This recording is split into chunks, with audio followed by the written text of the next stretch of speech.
Imagine a time when a single family could influence the outcome of wars, shape the destiny of nations, and amass more wealth than many countries combined. This isn't fiction, it's the true story of the Rothschild family. But how did one family manage to gain such an unprecedented level of financial power? The story begins in 1744 in the cramped and impoverished Jewish ghetto of Frankfurt, Germany. It was here that Meyer Amschel Rothschild was born, the son of a small-time money changer.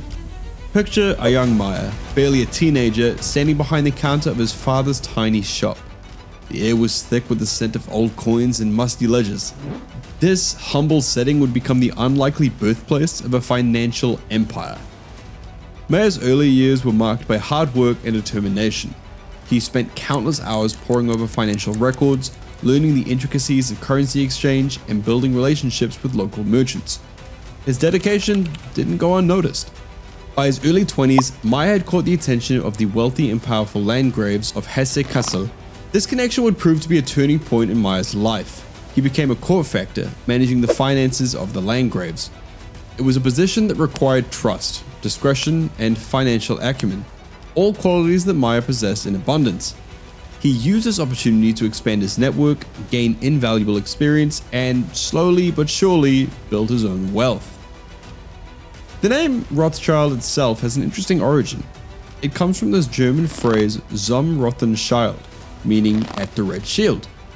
This referred to the distinctive red shield that hung outside the family's ancestral home in Frankfurt's Jewish quarter.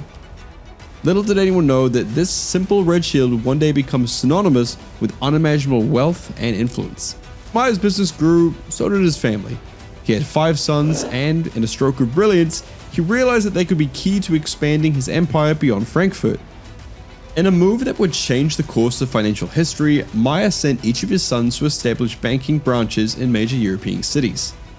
Nathan, the third son, was sent to London. James, the youngest, went to Paris.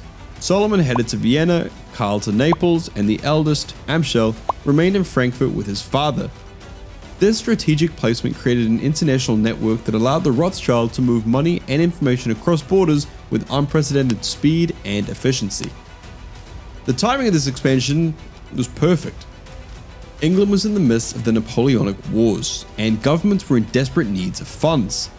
The Rothschild family, with their international network and financial expertise, was perfectly positioned to provide these funds at a significant profit, of course. This was the moment the Rothschild family truly began to shape the financial landscape of Europe. Their influence would soon extend far beyond banking into politics, industry, and even the outcome of wars. From humble beginnings, the Rothschild had built a financial empire, but their true test would come during a time of unprecedented conflict. As Europe erupted into war, the Rothschilds saw an opportunity. What they did next would not only increase their wealth exponentially, but also give them power to shape the destiny of entire nations. The Napoleonic War, which raged from 1792 to 1815, provided the perfect stage for the Rothschild family to showcase their financial acumen and strategic prowess. With their international network of banks already in place, the Rothschilds were uniquely positioned to finance various governments and military efforts during this tumultuous period. Nathan Mayer Rothschild, the third son who had been sent to London, played a pivotal role in financing the British war effort against Napoleon. He orchestrated the shipment of bullion to the Duke of Wellington's armies across Europe, a feat that required not only vast amounts of capital, but also an intricate network of agents and couriers. This network allowed the Rothschild to move money and information with unprecedented speed and efficiency, giving them a significant advantage over their competitors. Now, the scale of their financial operations during this time was staggering. In 1815 alone, the Rothschilds provided £9.8 million in subsidy loans to Britain's continental allies. Now, to put this into perspective, the amount would be equivalent to £710 million in 2019. This massive injection of capital was crucial in maintaining the war effort against Napoleon and demonstrated the immense financial power the family had amassed. However, it wasn't just the volume of money that set the Rothschilds apart. Their true strength lay in their ability to gather and act on information faster than anyone else.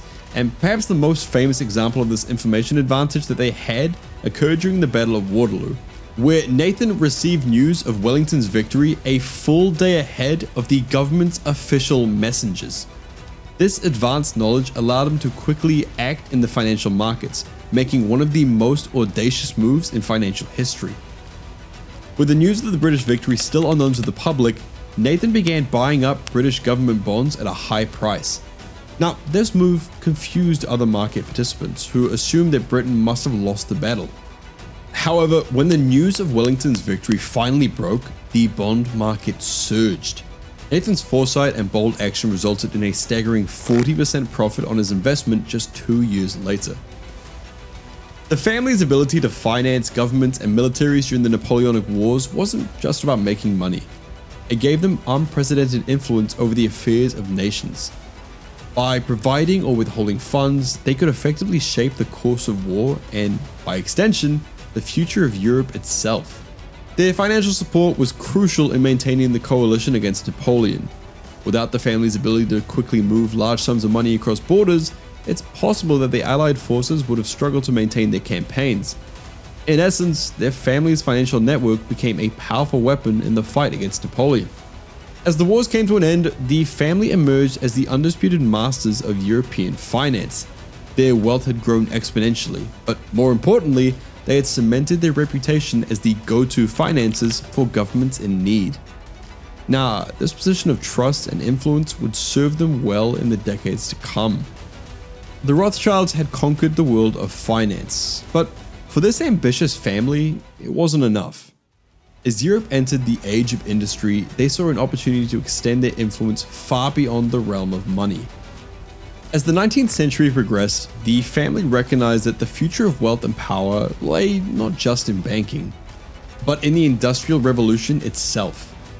With their vast financial resources and keen business acumen, they began to invest heavily in railways, coal, and oil, the very backbone of Europe's industrial growth. The family's involvement in the railway industry was particularly significant. By the mid-1800s, the family had become the key source of finance in railway projects across Europe. This wasn't just a smart financial move, it was a calculated step to gain control over the continent's developing infrastructure. Their investments helped fund the rapid expansion of railway networks, connecting cities and countries in ways that had never been possible before. In doing so, they not only reaped enormous profits, but also gained massive influence over the movement of goods, people, and information across Europe. But they didn't just stop at railways. They also poured substantial resources into the coal and iron industries. These investments were crucial as coal powered the steam engines that drove the Industrial Revolution, while iron was essential for building everything from railways to factories. By positioning themselves at the very heart of these fundamental industries, the family would ensure their continued relevance and power in a rapidly changing economic landscape. Now, the family's diversification strategy wasn't limited to just heavy industry, however.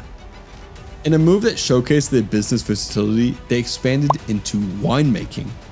In 1853, they took their first steps into the winemaking business and marked the beginning of the family's legacy in fine wine production. Over time, the family acquired several prestigious vineyards, which became synonymous with luxury and quality in the wine industry, further enhancing the family's social and cultural influence. This expansion beyond banking wasn't without its challenges. The family would now have to navigate complex political landscapes, deal with inherent risks of industrial investments, and manage an ever-growing empire of diverse businesses.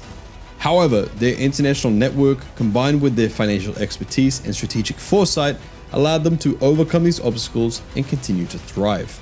As the 20th century dawned, the family faced a stark reality. Their traditional banking model was becoming obsolete. With commercial banks on the rise and global conflicts looming, could this legendary family maintain their grip on the financial world? Well, their response would reshape not only their own fortunes, but the landscape of international finance. The challenges that confronted the family were unprecedented.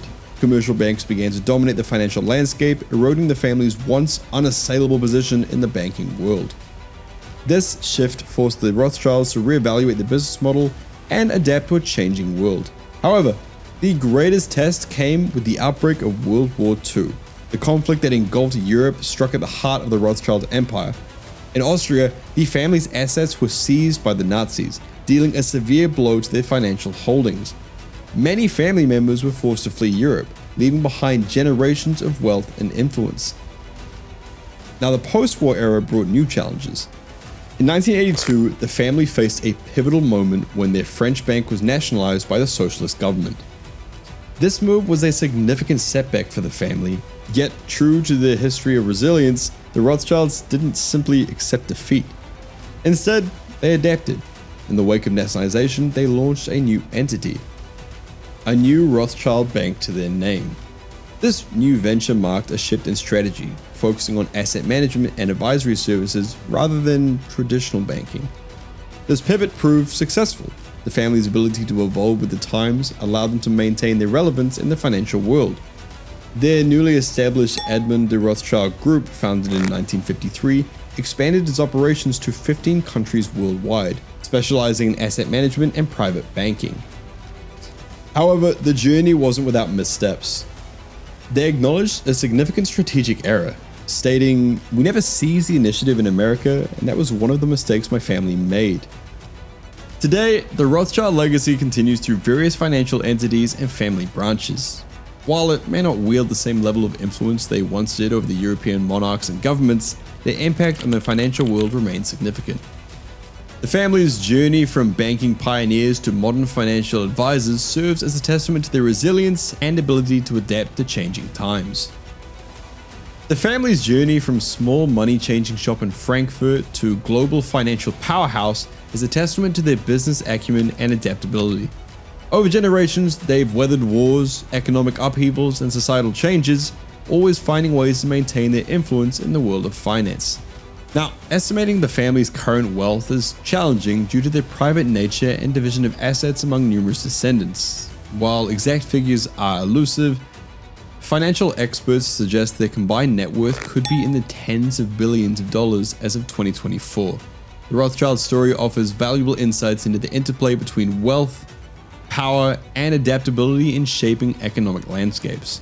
Their ability to evolve, adapt, and keep on going demonstrates the importance of innovation and flexibility in maintaining long-term success in the ever-changing world of global finance.